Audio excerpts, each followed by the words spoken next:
Saudara, Koalisi Masyarakat Sipil bereaksi atas tugas baru TNI menjaga kejaksaan. Mengapa? Meski Kejaksaan Agung sudah memastikan hal ini hanya soal pengamanan saja, apa yang perlu dikhawatirkan sebenarnya? Kita akan ulas bersama di pagi hari ini melalui sambungan daring seluruh narasumber. Ada Direktur Eksekutif Amnesty International Indonesia, Mas Usman Hamid, kemudian juga ada anggota Komisi Kejaksaan atau Komjak, Pak Nur Rohman, dan juga ada mantan jaksa yang pernah menjabat sebagai Kapus Penkum Kejagung, ada Pak Jasman Panjaitan. Selamat pagi, Assalamualaikum Bapak-Bapak. Selamat pagi, salam. Selamat pagi. Oke, selamat pagi Bapak. Saya ke Mas Usman dulu ya Bapak-Bapak ya. Mas Usman, ini kan Anda mewakili masyarakat sipil. Sebenarnya apa yang paling dikhawatirkan kalau kemudian, bukan kalau lagi, terkait dengan adanya tugas TNI untuk menjaga kejaksaan ini, Mas Usman? Saya kira yang kami khawatirkan adalah TNI menjadi tidak lagi bekerja di dalam tugas pokok dan fungsinya, yaitu melaksanakan kebijakan pertahanan negara. Dan yang kedua, itu juga akan memunculkan kesan negatif bahwa seolah-olah Indonesia, khususnya jajaran penegak hukum di Indonesia, dalam hal ini kejaksaan, itu dibayang-bayangi oleh militer. Di negara-negara demokratis tidak ada kejaksaan diamankan atau dijaga oleh personil militer, kecuali di negara-negara otoriter atau di negara-negara junta militer seperti Myanmar atau Thailand ketika kudeta, atau misalnya Mesir, itu pun tidak selalu. Kenapa? Karena pengerahan personil militer itu bersifat ad hoc, bersifat operasi. Kalau operasi itu punya jangka waktu yang sangat terbatas, jadi tidak bisa diletakkan sebagai pengamanan yang bersifat permanen atau rutin. Nah, itu kan disebut-sebut istilah rutinitas itu saya kira menyalahi aturan. Dan yang jauh lebih penting lagi adalah independensi kejaksaan seperti dibayang-bayangi oleh kekuasaan militer. Dan ini yang saya kira memunculkan kecurigaan publik bahwa ada sesuatu di balik pengamanan ini. Misalnya ketegangan kejaksaan dengan kepolisian tahun lalu. Jangan-jangan pihak kejaksaan merasa perlu untuk mengamankan diri dengan militer dari kemungkinan benturan kembali dengan Densus 88 kepolisian. Atau mungkin kejaksaan misalnya merasa memerlukan pengamanan personil TNI karena sedang mengusut kasus korupsi yang melibatkan petinggi TNI, sehingga dikhawatirkan ada misalnya perlawanan dan karena itu memerlukan pengamanan personil TNI. Kalaupun itu semua benar, pengerahan personil itu salah. Urusan keamanan, misalnya jaga kantor keamanan, jaga keamanan keselamatan jaksa, itu merupakan bagian dari tugasnya polisi apabila ada gangguan keamanan atau apabila ada gangguan keselamatan. Kalau rutinitas harian cukup menggunakan misalnya perusahaan security, perusahaan keamanan biasa, perusahaan yang mengerahkan tenaga-tenaga satpam. TNI bukan satpam, TNI bukan petugas keamanan gedung seperti yang selama ini hari-hari kita kenal. Jauh lebih besar tugas TNI dalam menjaga integritas teritorial Indonesia dan menjaga keutuhan kedaulatan nasional Indonesia di bidang pertahanan negara dari ancaman musuh asing. Jadi saya kira dengan begini TNI jadi tidak profesional, jadi tidak mengurusi bidangnya, malah mengurusi bidang yang lain. Tapi kalau disebut ini kan hanya kerjasama rutin lah TNI dan juga Kejaksaan Agung. Kalau menurut Anda, jadi harusnya sebatas apa begitu? Tidak perlu pengamanan melekat atau seperti apa? Tidak perlu pengamanan melekat. Untuk apa? Untuk apa TNI menjaga misalnya kejaksaan? TNI itu kan memiliki kekuatan monopoli perang, ya. Monopoli kekuatan perang ini itu adalah kekuatan yang sangat mematikan, kekuatan bersenjata yang mematikan. Bayangkan misalnya kemarin ada kasus di Cibalong di Garut, ya, dengan amunisi-amunisi bahan peledak semacam itu. Itu TNI memang disiapkan, dilatih, dididik, dipersenjatai, didanai untuk menghadapi perang, menghadapi situasi perang dengan negara lain, ya. Karena itu tidak bisa dia dihadapi misalnya atau dikerahkan untuk tugas-tugas harian di kejaksaan, menghadapi ancaman-ancaman misalnya keamanan terhadap seorang jaksa, itu urusannya polisi. Ini akan menimbulkan tumpang tindih dengan pengamanan atau keamanan yang menjadi tugas utama dari pihak kepolisian. Dari Komjak sendiri, Anda sepakat apa yang diutarakan oleh Mas Usman Hamid? terkait dengan pengamanan TNI yang kemudian melekat ke Kejaksaan Agung sendiri. Kalau saya baca begitu ya, Ketua Komjak sendiri sudah memberikan peringatan sebenarnya kepada Kejagung soal personil TNI yang dikerahkan sebagai pengamanan kejaksaan. Kaitannya dengan kekhawatiran dari masyarakat sipil tadi, kita sepakat ya bahwa hal itu perlu diperhatikan. Namun kaitannya dengan pengamanan itu, kita jangan mempersempit makna adalah pengamanan kantor dalam hal penjagaan ketertiban umum. Karena kita juga sama-sama tahu bahwa di tahun kemarin itu ada rekrutmen ratusan bahkan sampai ribuan personil untuk keamanan dari sipil. Sehingga kaitannya keamanan di sini artinya apa? Ada sisi mata uang lain yang perlu diperhatikan, yaitu kaitannya dengan tugas fungsi kejaksaan, kaitannya dengan perkara koneksitas. Yang perlu kita pahami juga bahwa perkara koneksitas itu penyelesaiannya baru setahun 2 tahun ke belakang. Artinya apa? Penanganan koneksitas itu perlu diselesaikan dengan tuntas, bukan hanya di tahap penyidikan, penuntutan, tetapi hingga tuntas ke akhir, yaitu pelaksanaan eksekusi terhadap putusan pengadilan. Dalam hal ini adalah eksekusi. Eksekusi ini tersebar di berbagai wilayah, bukan hanya tersentral di satu provinsi, tetapi hampir di semua wilayah di Indonesia. Sehingga kalau kita melihatnya ini adalah untuk pengamanan atau penyelesaian penuntasan perkara koneksitas, perlu kita dukung. Namun hal lain yang perlu diperhatikan, apa yang disampaikan Pak Usman Hamid tadi, juga itu bagian dari yang perlu dipertimbangkan. Tapi kalau untuk Komjak sendiri, standing point-nya bagaimana? Setuju atau tidak soal tugas TNI soal tugas baru TNI untuk mengamankan kejaksaan ini? Ini bukan hal yang baru, karena memang seperti yang pernah kita lihat, karena pada prinsipnya kita ini Komjak itu kan tugasnya memantau, mengawasi, menilai kinerja dan perilaku personal dan organisasi.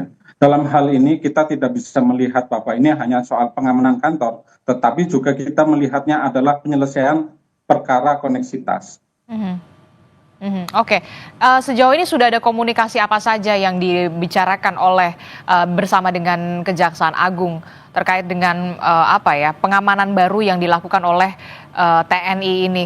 Kan kemudian yang dikhawatirkan adalah keterlibatan TNI sebagai personil pengamanan ini di lingkungan Kejaksaan Agung ini tidak terlepas dari adanya bidang Jaksa Agung Muda Tindak Pidana Militer atau Jampitmil. Ini yang kemudian agak sedikit dikhawatirkan sebenarnya, Mas Nur Rohman.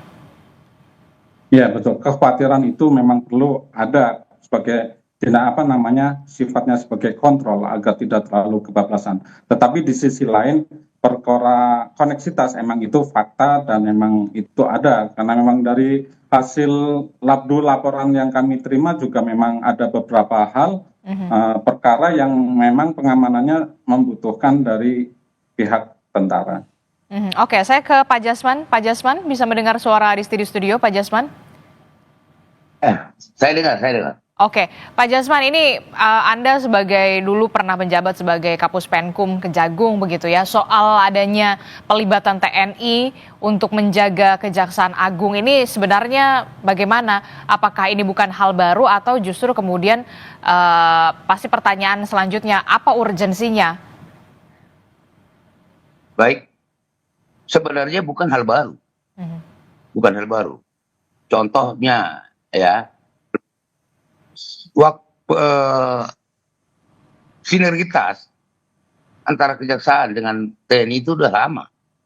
Bahkan Jaksa Agung pada zaman Orde Baru itu adalah dari TNI.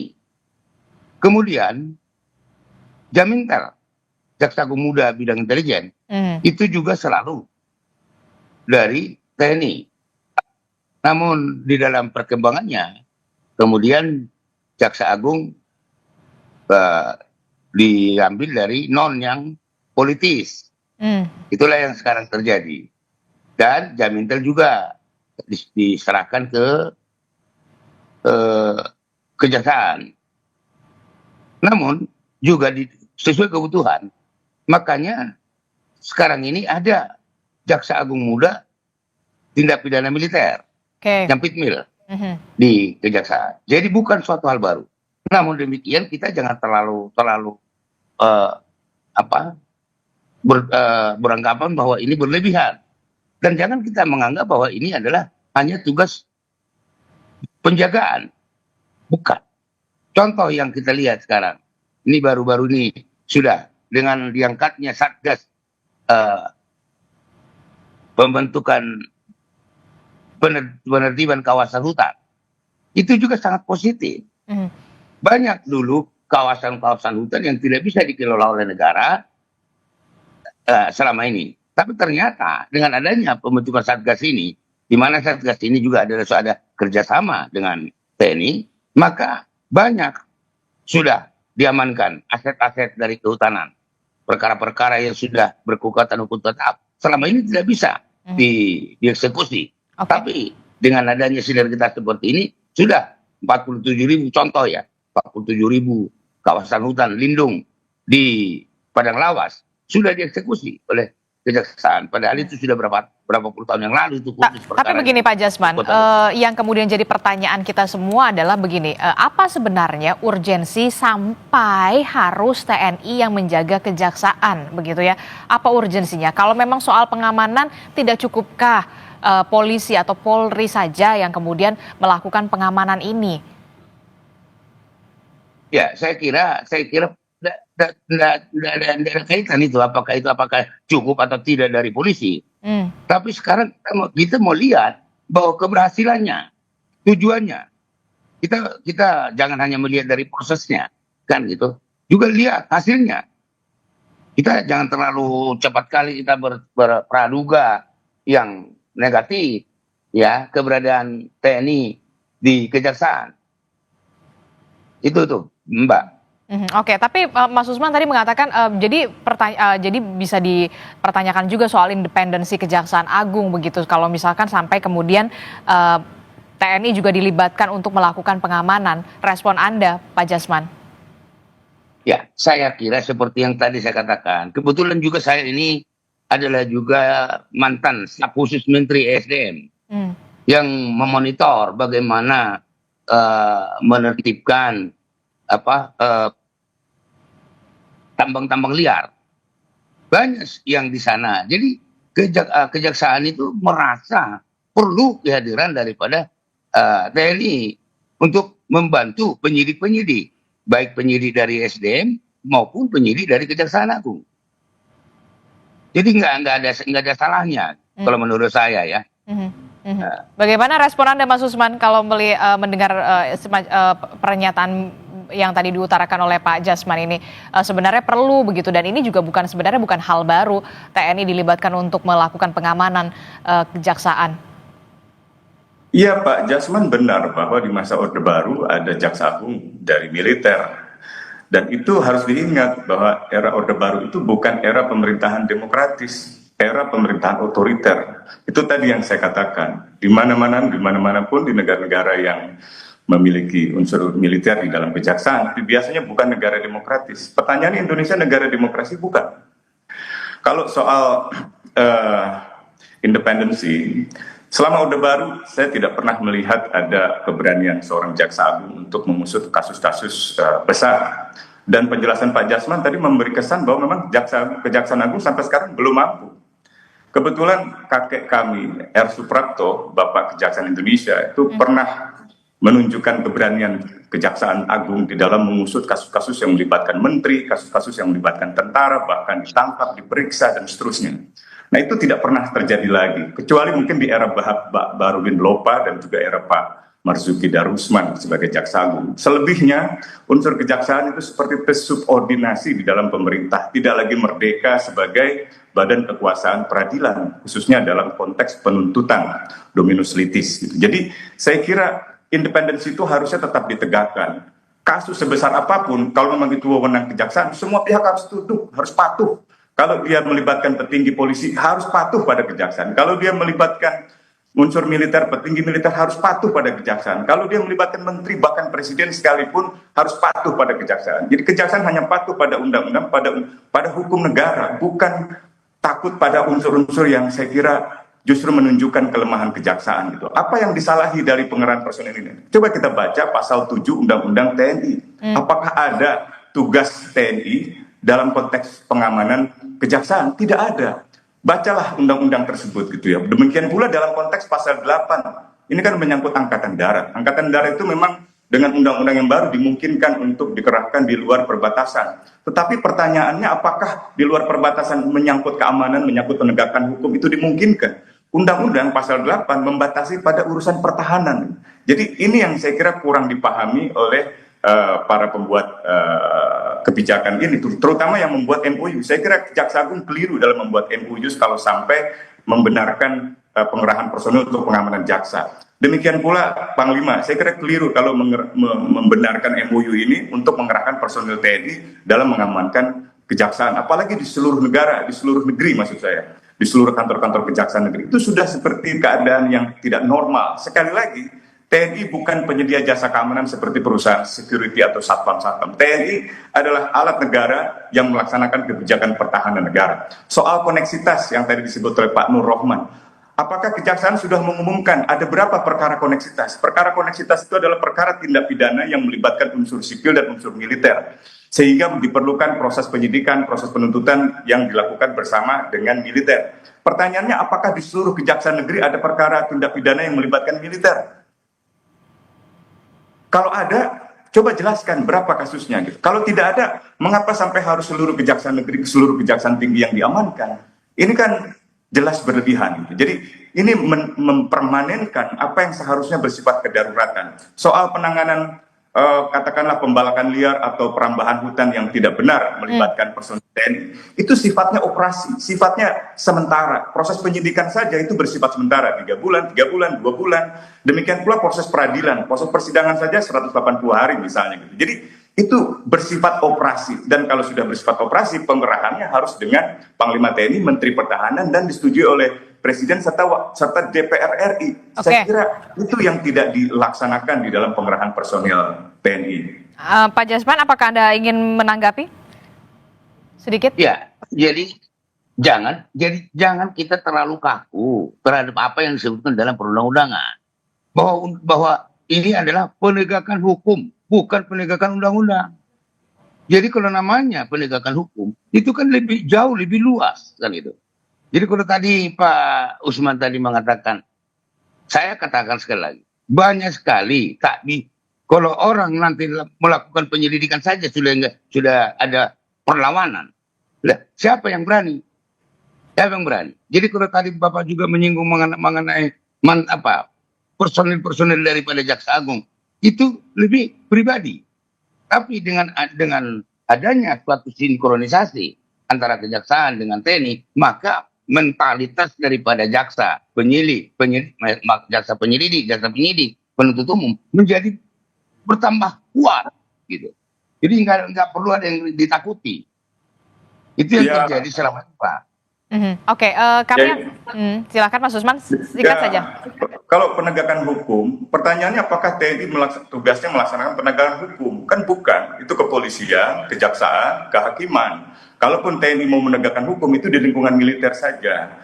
Yang kedua, jadi kita harus hati-hati juga untuk melihat perkara ini ya. Termasuk juga soal kepercayaan diri kejaksaan menjadi lebih tinggi. Penjelasan Pak Jasman justru merendahkan kejaksaan.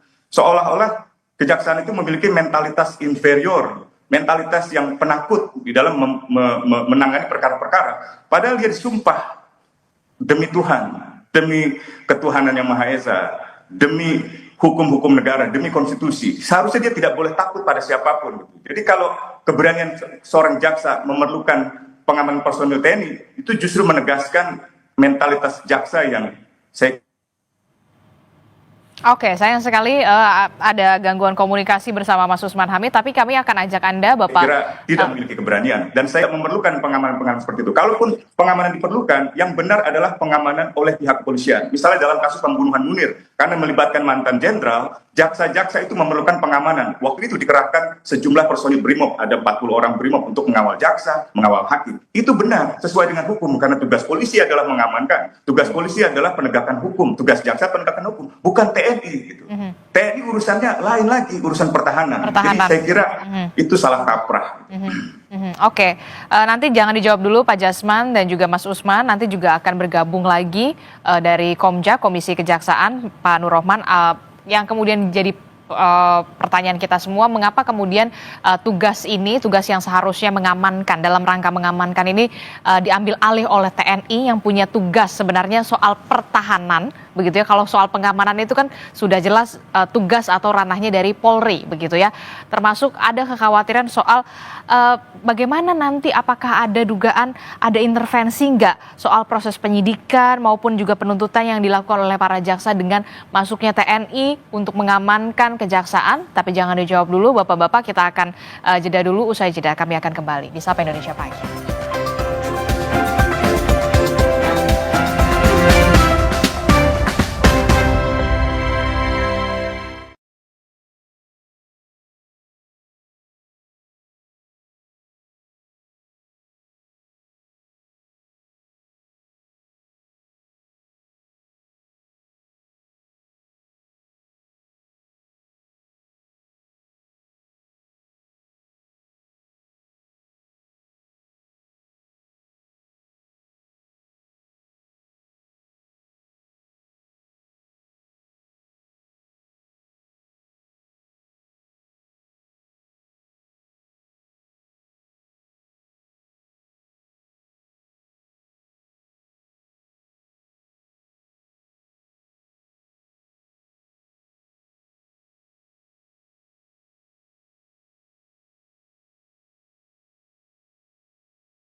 Terima kasih Anda masih bersama kami dalam Sapa Indonesia Pagi. Saudara, kita masih membahas tugas baru yang diberikan kepada TNI untuk melakukan pengamanan terhadap kejaksaan. Masih bersama saya dari Amnesty International, Mas Usman Hamid, kemudian ada Pak Jasman, dan juga dari Komisi Kejaksaan ada Pak Nur Rohman, begitu ya.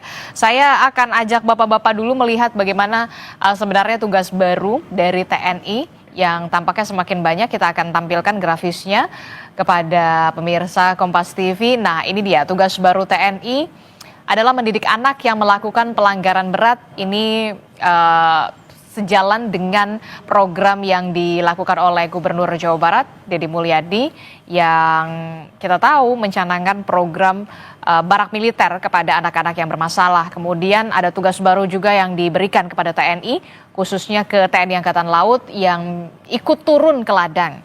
Kemudian juga ada tugas merambah di bidang farmasi atau produksi obat.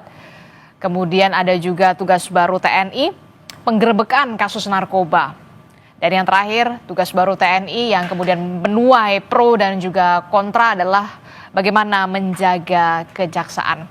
Kita masih membahasnya bersama dengan Mas Usman Hamid, kemudian ada Pak Jasman, dan juga Mas Nur Rohman. Saya ke Mas Usman dulu deh. Mas Usman, gimana nih? Jadi makin banyak sebenarnya ya tugas dari TNI, penggerbekan narkoba, kemudian turun ke ladang, menjaga kejaksaan, bahkan soal di bidang farmasi, produksi obat. Nah, Anda melihatnya bagaimana? Tidak hanya soal menjaga kejaksaan, ternyata banyak loh. Ya, sebenarnya ini akibat dari kebijakan struktural negara yang sudah berlangsung lama, yang kurang memperhatikan sektor pertahanan. Baik itu misalnya kesejahteraan anggota TNI, kemapanan alat-alat utama sistem persenjataan, sampai dengan tempat-tempat latihan perang untuk anggota TNI. Tugas utama TNI, tugas rutin TNI adalah latihan perang. Latihan, sampai suatu waktu negara ada dalam keadaan bahaya, lalu kemudian disiapkan, dikerahkan untuk menghadapi ancaman perang. Nah, yang kedua, memang ada operasi militer selain perang, misalnya yang bisa dilakukan untuk mengerahkan personil TNI dalam keadaan-keadaan tertentu untuk tugas-tugas civic mission atau kemanusiaan seperti penanggulangan bencana alam atau lainnya. Tetapi itu bersifat sementara, harus ada semacam batas waktu yang diberikan, dikenakan untuk pelaksanaan tugas-tugas operasi militer selain perang itu.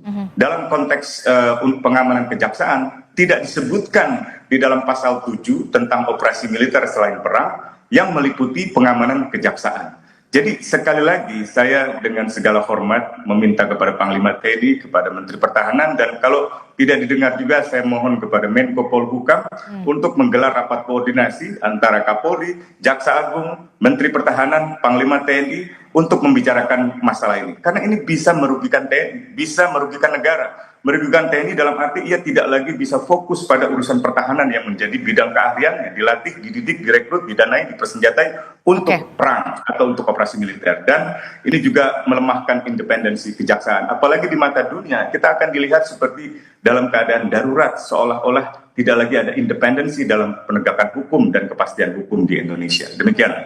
Oke, bagaimana Mas Nur Rohman setelah mendengar pernyataan dari Mas Usman Hamid sendiri, apa yang kemudian bisa didorong oleh Komjak atau Komisi Kejaksaan? Ini juga kan banyak juga yang jadi mengkhawatirkan soal dugaan intervensi, apakah nanti yang dikhawatirkan adalah soal intervensi penyidikan, termasuk juga soal penuntutan dengan ada masuknya TNI, yang kita tahu TNI ini memang tugasnya untuk pertahanan begitu. Apa yang bisa dipastikan atau bisa didorong oleh Komisi Kejaksaan atau Komjak soal ini, Mas Nur Rohman?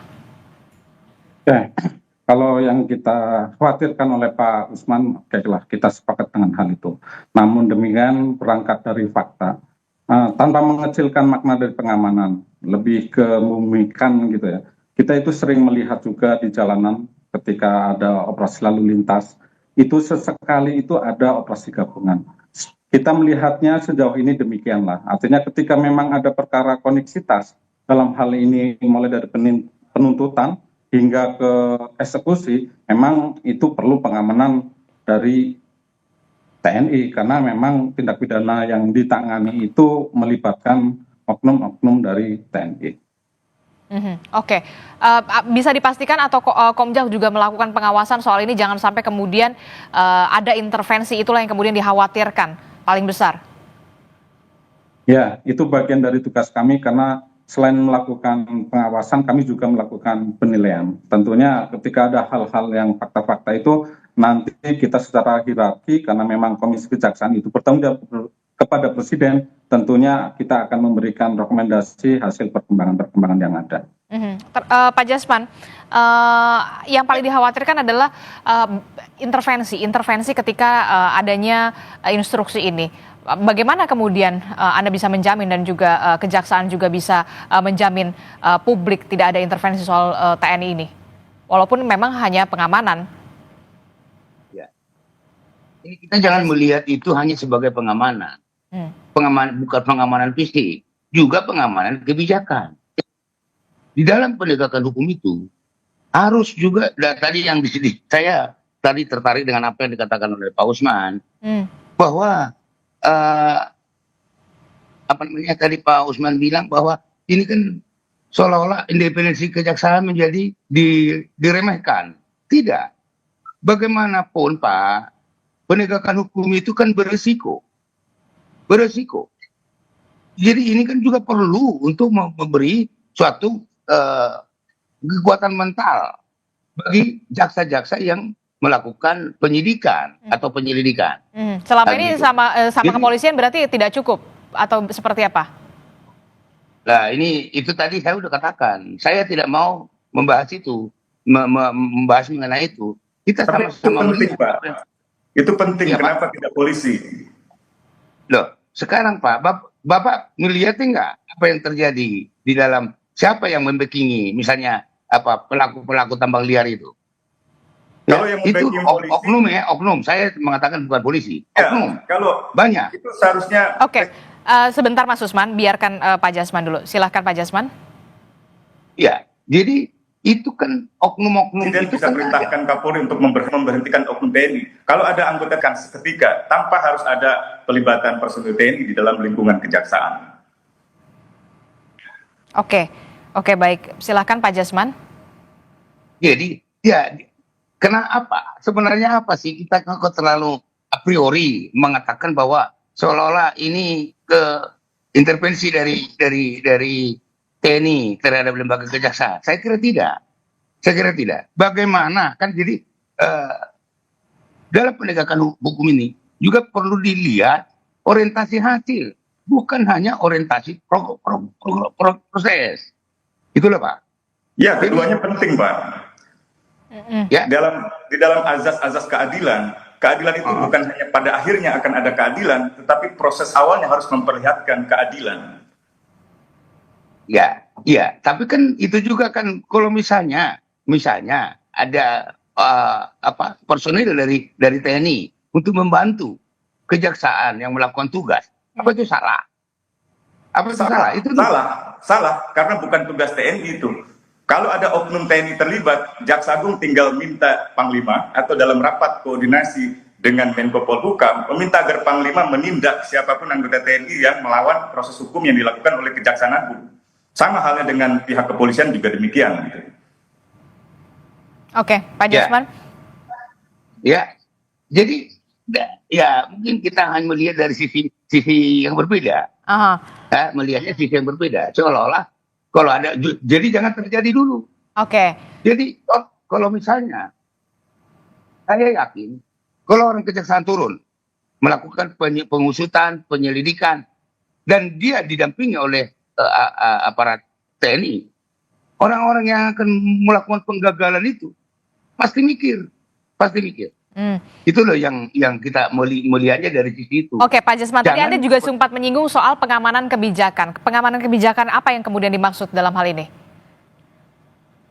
Ya, pengamanan kebijakan seperti tadi bahwa jaksa-jaksa ini perlu dilindungi. Gak usah jauh-jauh, Pak. Berarti selama ini ketika kepolisian tidak merasa terlindungi atau seperti apa, Pak Jasman? Ya, gak usah jauh-jauh. Jaksa aja untuk memiliki senjata tidak boleh. Oke. Hanya dengan bermodalkan keberanian. Ya kan? Itu kenapa hanya polisi yang bisa kalau memang begitu. Dan kalau memang ya kita berharap ya sinergitas juga antara TNI, kepolisian dengan kejaksaan. Oke, jadi yang saya lihat dari Pak Usman tadi seolah-olah Pak Usman ini hanya menyoroti TNI yang ikut membantu kejaksaan. Oke, apa yang ingin Anda sampaikan? Kejaksaan demikian. Oke, Pak Jasman, apa yang ingin Anda sampaikan untuk meyakinkan masyarakat, Mas Usman dan juga masyarakat umum lainnya, kalau memang tidak ada yang perlu dikhawatirkan ketika TNI ini melakukan penjagaan atau melakukan tugas barunya, melakukan penjagaan ke kejaksaan? Ya. Jadi kalau saya melihat, ya, jadi kita ini orang-orang sipil ini harus mengakui bahwa kedisiplinan daripada TNI Angkatan Darat TNI itu lebih tinggi daripada kedisiplinan daripada aparat sipil. Kenapa kita tidak menggunakan itu? Saya tidak setuju itu. Sebentar, Mas Usman. Kedisiplinan Sebentar, dalam Mas bidang Usman. apa? Mas Usman, sebentar. Kedisiplinan dalam bidang apa? Kedisiplinan dalam latihan fisik mungkin, tapi kedisiplinan dalam latihan berpikir itu berbeda. Kedisiplinan dalam latihan berpikir menggunakan ilmu pengetahuan, saya lebih percaya pada orang-orang sipil. Dan itu sebabnya banyak sekali proses pengambilan keputusan di setiap negara itu ditentukan oleh orang-orang sipil. Itu sebabnya muncul gagasan supremasi sipil. Jadi saya kira keliru kalau mau menekankan seolah-olah ada superioritas militer dalam soal kedisiplinan. Saya kira itu tidak benar. Oke. Kedisiplinan militer itu memang diperlukan untuk dunia kemiliteran. Kedisiplinan sipil itu lain lagi. Di dalam dunia sipil dia mengandalkan ilmu pengetahuan, mengandalkan kemampuan berpikir, pengetahuan, kemampuan membaca, kemampuan menganalisis. Oke, baik, Mas Hal-hal Usman. semacam itu yang saya kira berbeda. Tidak bisa dibandingkan. Oke, silakan dilanjutkan kembali Pak Jasman. Singkat saja. Pak Usman, kita melihat presiden pemerintahan kita sekarang sampai-sampai bupati, gubernur harus menyekolahkan itu. Itu kan dalam rangka untuk meningkatkan kedisiplinan. Jadi Berapa kalau gubernur? Sebentar, tahan dulu Mas Usman. Anak-anak SMA-nya ke dalam barak militer kecuali gubernur Jawa Barat. Berapa gubernur? Oke, Ya, jangan melebar kemana-mana, tolong jangan melebar kemana-mana. Ini ranahnya adalah soal TNI melakukan penjagaan di kejaksaan. Silahkan kembali dilanjutkan Pak Jasman, singkat saja. Ya itu, jadi apa yang dilihat di situ bahwa kalau tadi Pak Usman mengatakan tidak disiplin daripada TNI tidak lebih tinggi, wah itu kita berbeda pendapat. Kalau saya bilang lebih tinggi kedisiplinan tentara daripada kedisiplinan sipil. Ya itu karena Kejaksaan Agung telah lama berada dalam struktur yang bersifat militer, ada jenjang kepangkatan, ada penyeragaman. Itu berbeda dengan era Kejaksaan Agung di era kakek saya, di era R. Suprapto, di mana kultur Kejaksaan Agung jauh lebih demokratis, jauh lebih hidup ketimbang di masa Orde Baru, di mana kejaksaan disubordinasikan ke dalam militer, lalu kemudian ditempatkan jaksa-jaksa militer, jaksa agung yang juga militer, dan kita negara demokrasi, bukan negara militer lagi. Jadi kita harus merubah kultur Kejaksaan Agung, sistem organisasi Kejaksaan Agung, agar lebih demokratis, agar lebih mengutamakan negara hukum demokratis, bukan kedisiplinan militer. Oke. Saya ke Komjak dulu, Pak Jamin dan juga Mas Usman, ditahan dulu. Komjak, terakhir Komjak, apa yang kemudian bisa dilakukan oleh Komisi Kejaksaan ketika kita lihat koalisi masyarakat sipil sudah mengutarakan soal bagaimana penolakannya, pro kontranya begitu ya, disampaikan oleh Komjak kepada Kejaksaan Agung begitu. Apa kewenangan yang bisa didorong oleh Komjak sekali lagi untuk bisa ada win-win solution di sini? Pak Rohman. Baiklah. Kaitannya dengan pro kontra penjagaan ini kami masih melihat dalam konteks adalah dalam pidana militer ya, karena memang penuntasan perkara koneksitas itu tentunya sangat diperlukan, karena memang kalau melihat dari perkara-perkara koneksitas yang ada itu baru sekitar 5 tahunan itu kasus ini diselesaikan. Itu pun masih belum secara tuntas sampai selesai ya. Contohnya di kasus di Kemenhan gitu kan, itu masih perlu menyisakan untuk penyelesaiannya yaitu soal eksekusi. Sehingga kami memandang itu perlu. Namun demikian kaitannya dengan kontra-kontra yang tadi disampaikan oleh Pak Usman, tentunya itu bagian dari masukan terhadap Komjak untuk memberikan rekomendasi kepada Presiden dan Jaksa Agung. Tentunya perkembangan-perkembangan ini adalah hasil dari kajian-kajian bersama. Oke, kapan rekomendasi itu akan diberikan kepada Presiden dan juga Kejaksaan Agung? Tentunya ketika ada hal-hal yang diperlu segera ditindaklanjuti. Namun demikian sampai sejauh ini kebijakan-kebijakan itu bukanlah permanen ya. Artinya itu bagian kami memandangnya strategi dalam hal penyelesaian perkara. Kalau tidak permanen berapa lama, Pak Nur Rohman? Tentunya kaitannya dengan permanen seberapa lama. Tentunya penanganan perkara itu kan tidak ada limitnya. Oke, apa yang bisa dijamin oleh Komjak tidak ada intervensi dari sini? Nah, itu tugas dari Komjak melakukan pemantauan dan penilaian. Oke, terakhir. Kalau memang tidak lihat kasuistis kan ya gitu. Kalau memang ada hal-hal yang tidak sesuai dengan aturan, tentunya kita akan melakukan Terakhir, tapi kalau melihat adakah urgensinya TNI untuk bisa melakukan keamanan atau pengamanan di kejaksaan? Kalau menurut Komjak sendiri, singkat saja. Kami melihatnya itu bukan pengamanan dalam makna yang sempit ya, tetapi kaitannya dengan keamanan, kejaksaan sejauh ini masih mengandalkan Polri, tetapi kaitannya dengan keamanan yang lainnya, penyelesaian perkara tentu akan melihat kasuistis. Kalau tadi Pak Jasman mengatakan tidak cukup juga di Polri, begitu jawaban dari Komjak sendiri seperti apa? Itu kasuistis, Pak. Kita juga pernah melakukan klarifikasi di Aceh, di mana saat itu pihak terdakwa keberatan karena kejaksaan melibatkan pengamanan dari TNI. Dan setelah kita klarifikasi, memang karena ada keterbatasan di kepolisian yang pada saat itu juga perlu pengarahan pengamanan di tempat yang lain. Dan hingga persidangan memang hakim juga mengizinkan seperti itu. Dan memang untuk keterbatasan personil dari Polri saat itu, sehingga pelaksanaan persidangan itu harus diselesaikan, tentunya atas koordinasi dengan Polri juga melibatkan TNI.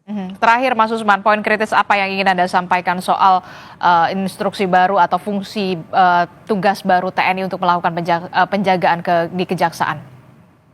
TNI bukan satpam. TNI bukan lembaga penyedia jasa keamanan rutin atau pengamanan kejaksaan negeri, kejaksaan tinggi, dan seterusnya. Kalau ada ancaman keselamatan jaksa, itu tugas dan kewajiban dari pihak kepolisian.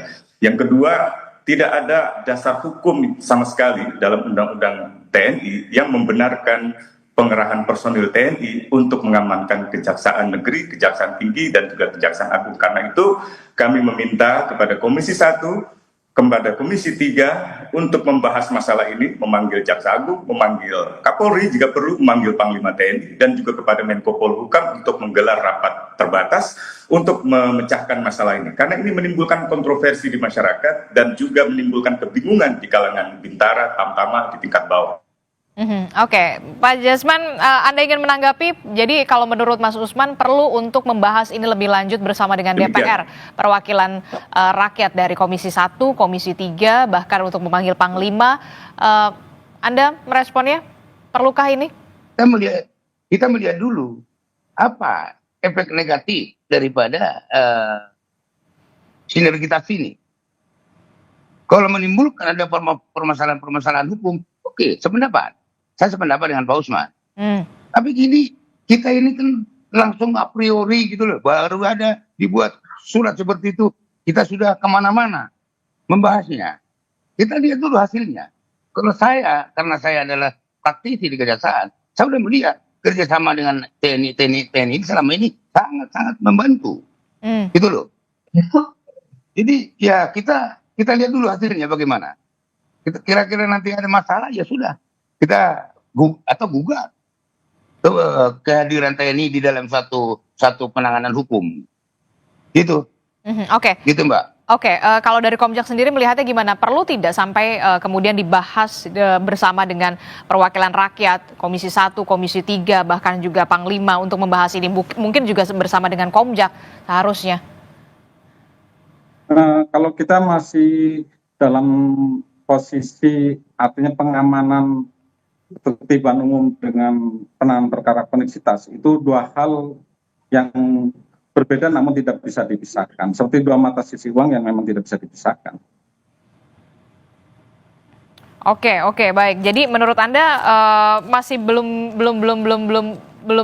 bisa disampai ke Komisi 1 dan juga Komisi 3? Sejauh ini belum. Gimana tuh Mas Usman?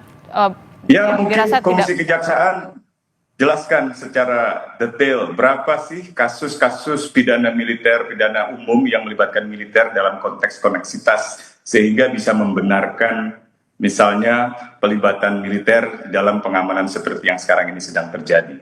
Kalau Komisi Kejaksaan bisa menjelaskan itu, bisa menjelaskan data-data yang faktual tentang kasus-kasus yang terjadi di seluruh kejaksaan negeri, di seluruh kota, kabupaten, atau di seluruh provinsi, kejaksaan tinggi, itu mungkin bisa kita mengerti. Tapi kalau itu tidak dijelaskan, saya justru mempertanyakan kinerja Komisi Kejaksaan di dalam mengawasi kejaksaan gitu. Dan sekali lagi, seandainya ada potensi penyimpangan undang-undang, maka DPR lah yang berwenang untuk melakukan kontrol dan pengawasan. Karena itu pembahasan di DPR sangat penting untuk menanyakan seberapa urgent sebenarnya, seberapa tinggi signifikansi pengerahan personil TNI ini. Kalau memang benar ada pelibatan TNI yang dibutuhkan untuk penanganan koneksitas, seberapa banyak perkara koneksitas ini? Kalau ada ancaman keamanan, seberapa besar ancaman keamanan sehingga kepolisian tidak sanggup mengatasi itu? Dan apa benar kepolisian tidak sanggup mengatasi ancaman-ancaman keamanan dan keselamatan jaksa dari kejaksaan? Kalau itu benar, wah itu menunjukkan negara Indonesia saya kira sedang tidak baik-baik saja. Oke. Terakhir Mas Usman, tadi Anda menyebutkan perlu sebenarnya dibahas oleh Komisi 1, Komisi 3 bahkan untuk memanggil Panglima. Tapi kalau dari koalisi masyarakat sipil sendiri, desakan konkretnya apakah nanti juga akan berbicara dengan Komjak atau kemudian berbicara dengan Komisi 1, Komisi 3 atau seperti apa desakan konkretnya untuk membahas ini lebih lanjut begitu? Ya, kami bisa menyampaikan surat resmi kepada Komisi 1, kepada Komisi 3, dan juga kepada Menko Polhukam untuk membicarakan masalah ini. Sehingga bisa ditinjau secara cermat apakah memang ini bisa dibenarkan oleh undang-undang. Undang-undang TNI itu hanya memungkinkan penempatan jabatan struktural bagi Jaksa Agung Muda Pidana Militer, bukan penempatan personil militer secara instrumental atau sebagai alat pengaman kejaksaan. Itu bukan seperti itu. Dan itu silahkan dibahas di Kemenko Polhukam, silahkan dibahas di Komisi 1 dan Komisi 3, dan kami akan menyampaikan pandangan-pandangan itu secara resmi. Oke, kita akan nantikan bagaimana pandangan-pandangan yang nantinya akan disampaikan oleh Koalisi Masyarakat Sipil kepada DPR, kemudian Kemenko Polhukam. Terima kasih Mas Usman Hamid telah bergabung bersama kami dari Komisi Kejaksaan, Pak Nur Rohman telah bergabung bersama kami, Pak Jasman, terima kasih juga sudah bergabung bersama kami. Sehat selalu Bapak-Bapak, Assalamualaikum, selamat pagi. Waalaikumsalam warahmatullahi wabarakatuh. Waalaikumsalam.